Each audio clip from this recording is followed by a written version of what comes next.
وہ ایک معصوم سی لڑکی تھی، ایسے گھرانے میں پیدا ہوئی کہ جہاں لڑکیوں کی پیدائش پر پابندی تھی جبکہ لڑکوں کو اہمیت دی جاتی اور بیٹیوں کو پاؤں کی جوتی سمجھا جاتا۔ گھر والوں کے ایسے امتیازی سلوک کے باعث وہ احساس کمتری کا شکار اور کمزور ذہن ہو گئی تھی۔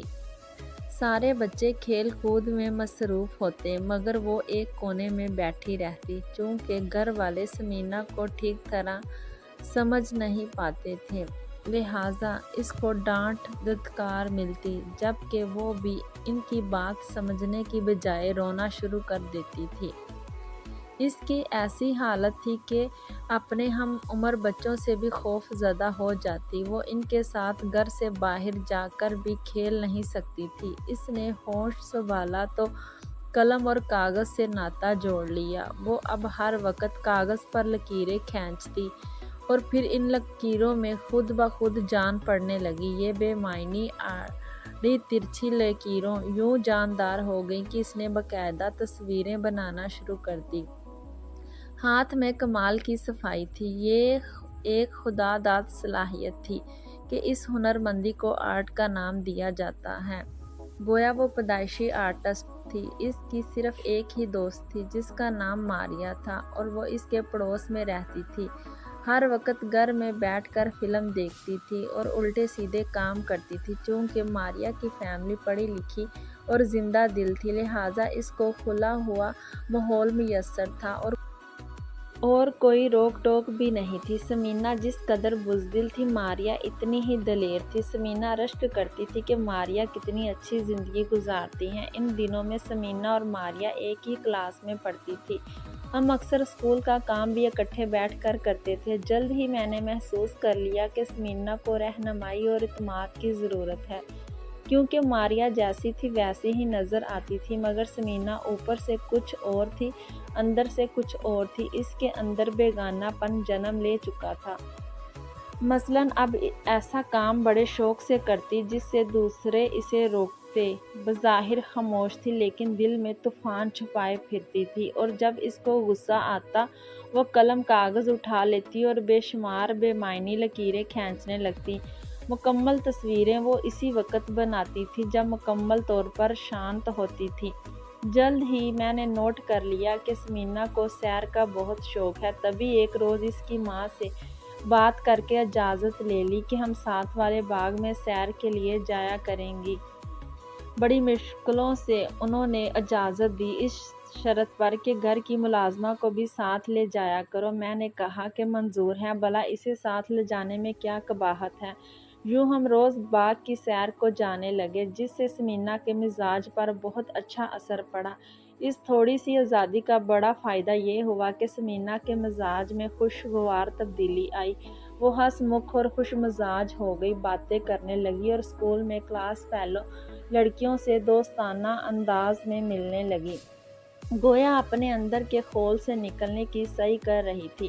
اور میں سمجھتی تھی کہ یہ سب کچھ میری بدولت ممکن ہوا ہے۔ اگر میں اس کو سمجھ کر ساتھ نہ دیتی تو وہ اپنے اندر ہی گٹ گٹ کر مر جاتی۔ جب میں اس کی بنائی ہوئی تصویریں دیکھتی تو اش اش کر اٹھتی، جی چاہتا کہ یہ کسی آرٹ اسکول میں باقاعدہ داخلہ لے لے تاکہ اس کے اندر کا فنکار جلا پا سکے اور اس کا فن لازوال ہو جائے، لیکن ایسا ممکن نہ تھا۔ اس کا گھرانہ اس قدر آزاد خیال نہ تھا کہ اس کے اندر کی صلاحیت کا وہ اعتراف کرتے یا ثمینہ کے فن کو تسلیم کرتے۔ وہ تو اس کی مخالفت پر ہمہ وقت کمر بستہ رہتے تھے۔ ماں اور باپ بھائی سبھی کہا کرتے تھے جانے کیوں نکمی لڑکی ہمارے گھر پیدا ہو گئی ہے، کام کی نہ کاج کی، اسکول میں اس کا کوئی مقام نہیں، کبھی پوزیشن نہیں لے سکتی، اتنے کم نمبر لاتی ہے، بس مر مر کر پاس ہو جاتی ہے۔ ساتھ ہی اس کو یہ دھمکی بھی ملتی تھی کہ جس سال تم پاس نہ ہوئی ہم تم کو اسکول سے اٹھا لیں گے۔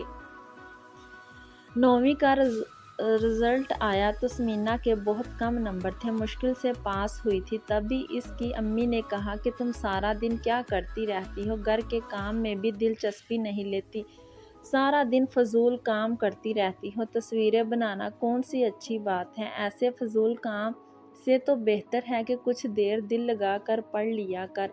آگے میٹرک کا امتحان دینا ہے اور میں چاہتی ہوں کہ تم کم از کم BA تو کر لو، لیکن لگتا یہی ہے کہ میٹرک بھی مشکل پاس کر پاؤ گی۔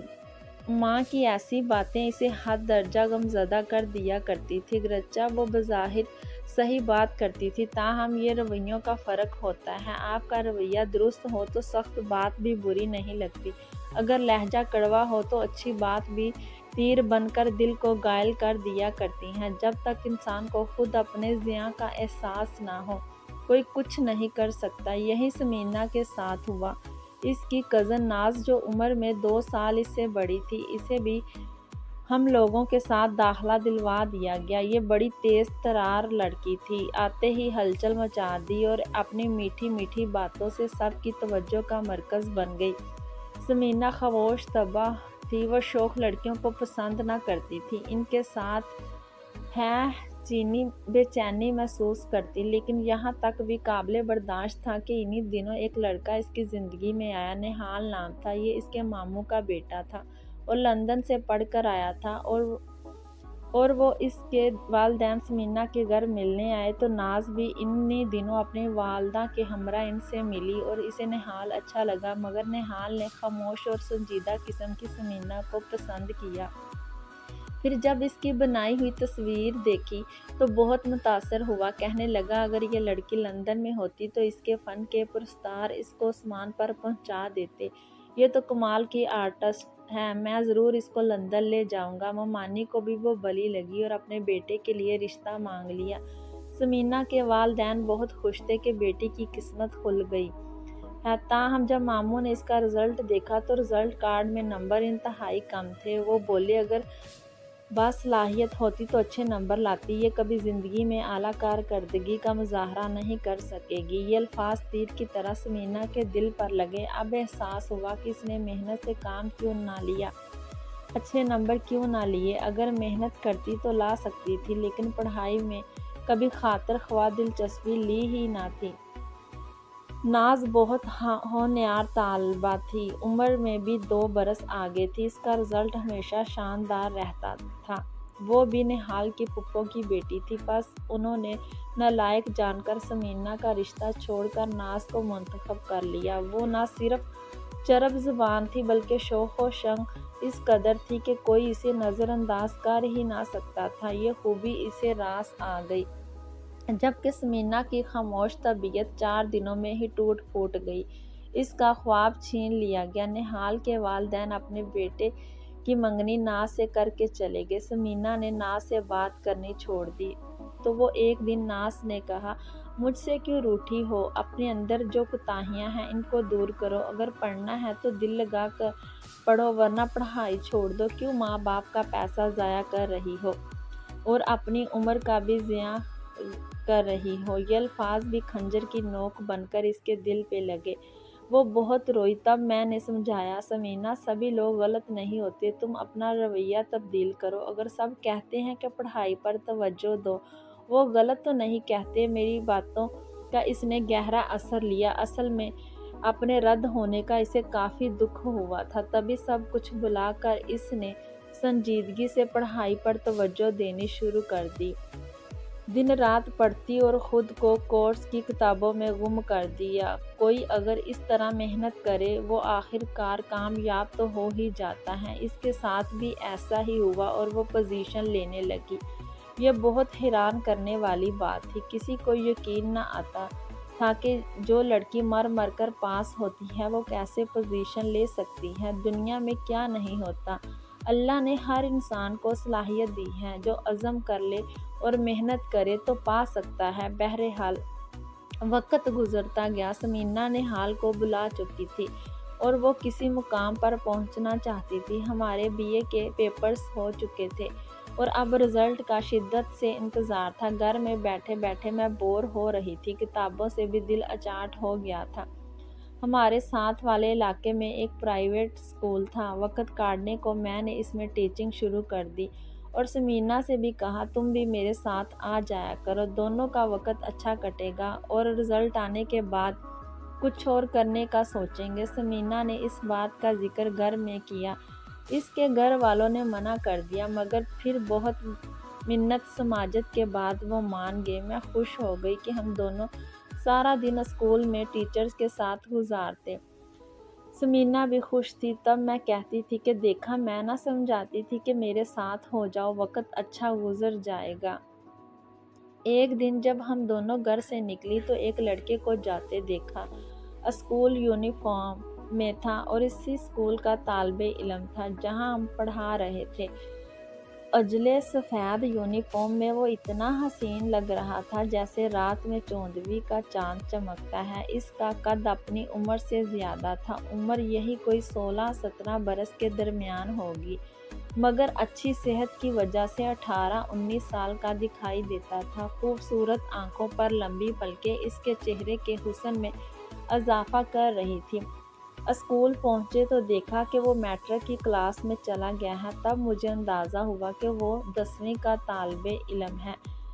جب میں اس لڑکے کو دیکھ رہی تھی تو میں نے نوٹ کیا کہ سمینا بھی اسے گہری نگاہ سے دیکھ رہی ہے۔ پوچھ لیا کہ کیا دیکھ رہی ہو؟ کہنے لگی کہ اس لڑکے کو دیکھ رہی ہوں، ماشاءاللہ کتنا خوبصورت ہے، واقعی قدرت کا مکمل شاہکار ہے، یوں لگتا ہے جیسے اللہ تعالیٰ نے خود اپنے ہاتھوں سے اسے بنایا ہے۔ اس کی صورت نے میرے تخیل کو مہمیز دے دی ہے۔ بہت عرصے سے میں نے تصویر کشی ترک کر دی تھی۔ آج جی چاہتا ہے کہ تصویر بناؤں اور اس کو سامنے بٹھا کر اس کی صورت کو کاغذ پر اتار لوں۔ بعض صورتیں شاہکار ہوتی ہیں، ان کو دیکھ کر آرٹسٹ کا برش خود بخود چلنے لگتا ہے۔ بہرحال مجھے خوشی ہے کہ یہ ہمارے ہی اسکول کا بچہ ہے۔ یہ بات آئی گئی ہو جاتی، مگر اگلے دن میں اس وقت چونک گئی جب دیکھا کہ سمینا اسکول کی ہیڈ مسٹریس کے پاس گئی اور اس نے ان سے درخواست کی کہ مجھے 10ویں کلاس دے دیں۔ وہ پہلے 9ویں کو پڑھا رہی تھی۔ چونکہ پوزیشن ہولڈر تھی، لہٰذا میڈم نے اسے بخوشی 10ویں جماعت کے 2 پیریڈ دے دیے، جن میں ایک اسلامیات دوسرا آرٹ کا تھا۔ سمینا 10ویں کو پڑھانے لگی۔ اس نے مجھے بتایا کہ وہ لڑکا جس کا نام خاور ہے بہت ہونہار اور باادب بچہ ہے۔ اب وہ روز اس کی تعریفیں کرتی تھی اور تعریفیں کرتی تھکتی نہ تھی۔ تو ایک دن میں نے طنزیہ کہا، سمینا تم عجیب قسم کی ٹیچر ہو کہ اپنے طالب علم کے قصیدے گاتی ہو، کیوں نہ گاؤں؟ مجھے اس کی تصویر جو بنانی ہے، کسی دن اس کو سامنے بٹھا کر اس کا پورٹریٹ بناؤں گی، پھر تم میرے برش کا کمال دیکھنا۔ تو بنا ڈالو، دیر کس بات کی ہے؟ دیر یوں ہے کہ ابھی اس کے سالانہ امتحان ہونے والے ہیں اور میں اس کا وقت ضائع کرنا نہیں چاہتی۔ امتحانوں کے بعد فرصت ہوگی تو اس کو گھر بلا کر پورٹریٹ بناؤں گی۔ اس دن موسم بہت اچھا تھا۔ میں 8ویں کلاس میں تھی کہ کسی نے اچانک اندر آنے کی اجازت مانگی، چونکہ بچوں کی کاپیاں چیک کر رہی تھی۔ بغیر دیکھے کہہ دیا، اندر آ جاؤ۔ میں سمجھی کہ ہمارے ہی اسکول کا کوئی لڑکا ہوگا، مگر جب وہ اندر آ گیا اور میں نے سر اٹھا کر دیکھا تو وہ ایک اجنبی نوجوان تھا۔ کہیے، میں نے سوال کیا۔ خاور سے بات کرنی ہے، میں اس کا بڑا بھائی ہوں۔ خاور، میں نے سوالیہ انداز سے دہرایا۔ جی، وہ یہاں 10ویں جماعت میں پڑھتا ہے۔ تبھی میں نے ذہن پر زور دیا تھا۔ اچھا، وہ خاور، وہ سامنے جو کلاس ہے ادھر چلے جائیے، آپ 8ویں میں آ گئے ہیں۔ سوری کہہ کر وہ نوجوان کلاس سے باہر نکل گیا۔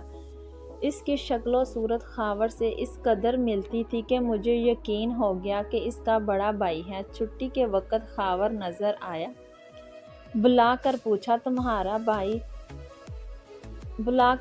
تمہاری بائی سے بات ہو گئی؟ جی مس، اس نے آہستگی سے کہا۔ اس کا دھیما لہجہ بہت اچھا تھا۔ سمینا ٹھیک کہہ رہی تھی کہ وہ بہت تمیزدار اور باادب لڑکا ہے۔ آج سمینا بڑی خوش نظر آ رہی تھی۔ میں نے پوچھا، کیا خاور کا بھائی تمہاری کلاس میں آیا تھا؟ بولی، ہاں۔ وہ تمہاری کلاس میں کیا کرنے آیا تھا؟ میں نے ویسے ہی مذاقاً اس کو چھیڑنے کو کہہ دیا۔ اپنے بھائی سے اسے کوئی بات کرنی تھی۔ خدا خیر کرے، کہیں تم سے تو بات نہیں کرنی تھی؟ ایسے مذاق تو ہوتے ہی رہتے ہیں، لیکن مذاق میں ایک اور مذاق بھی ہو گیا۔ وہ نوجوان روز اسکول کے گیٹ پر موٹر سائیکل پر آنے لگا۔ چھٹی کے وقت آتا اور خاور کو ساتھ بٹھا کر لے جاتا، یوں ہم اس کا دیدار کر لیتے۔